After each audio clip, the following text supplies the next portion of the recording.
اعوذ باللہ من الشیطان الرجیم بسم اللہ الرحمن الرحیم صلی اللہ علیہ محمد صلی اللہ علیہ وسلم۔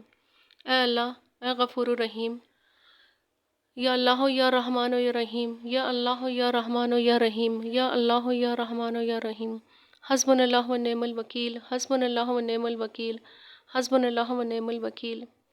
اے اللہ، ہمارے گناہوں کو معاف فرما دے۔ اے اللہ، ہم گناہوں سے شرمندہ ہیں، ہم اپنے گناہوں سے توبہ کرتے ہیں، تو ہماری خطاؤں کو معاف کر دے۔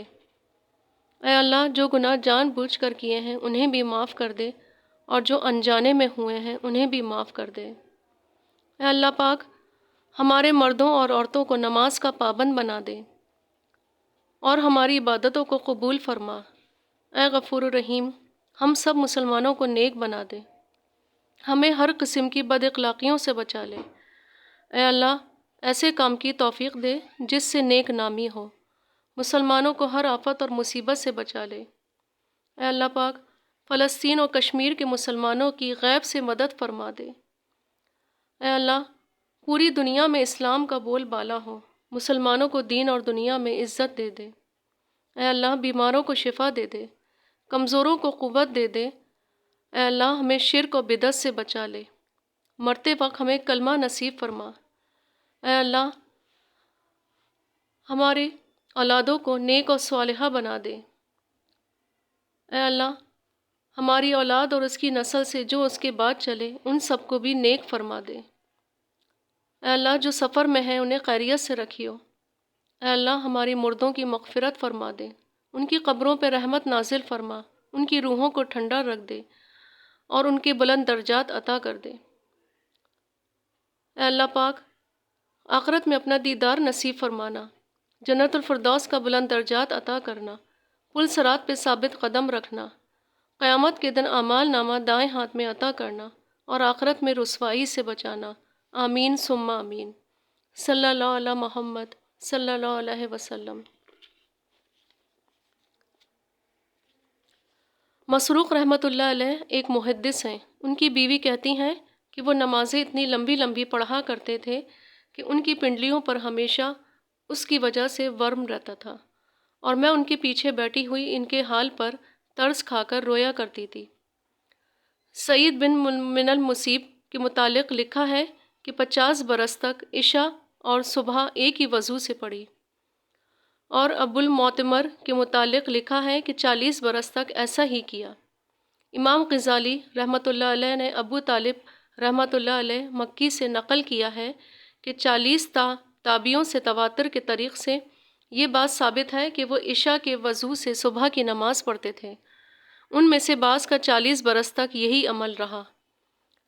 حضرت امام اعظم رحمۃ اللہ علیہ کے متعلق تو بہت کثرت سے یہ چیز نقل کی گئی ہے کہ 30 یا 40 یا 50 برس عشاء اور صبح ایک ہی وضو سے پڑھی۔ لکھا ہے کہ آپ کا معمول صرف دوپہر کو تھوڑی دیر سونے کا تھا، اور یہ ارشاد فرمایا کرتے تھے کہ دوپہر کے سونے کا حدیث میں حکم ہے۔ حضرت امام شافعی رحمۃ اللہ علیہ کا معمول تھا کہ رمضان میں 60 قرآن پاک نماز میں پڑھتے تھے۔ ایک شخص کہتے ہیں کہ میں کئی روز تک امام شافعی رحمۃ اللہ کے ہاں رہا، صرف رات کو تھوڑی دیر سوتے تھے۔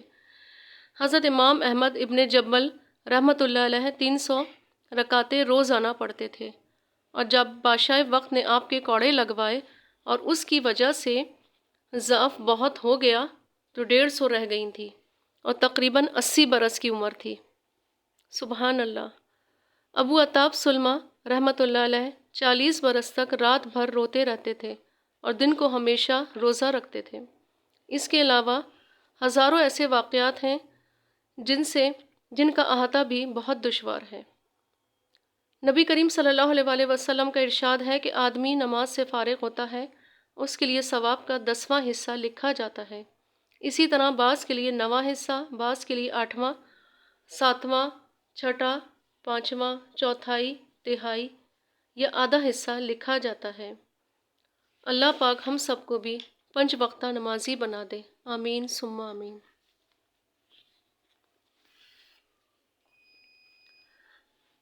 6 نعمتیں۔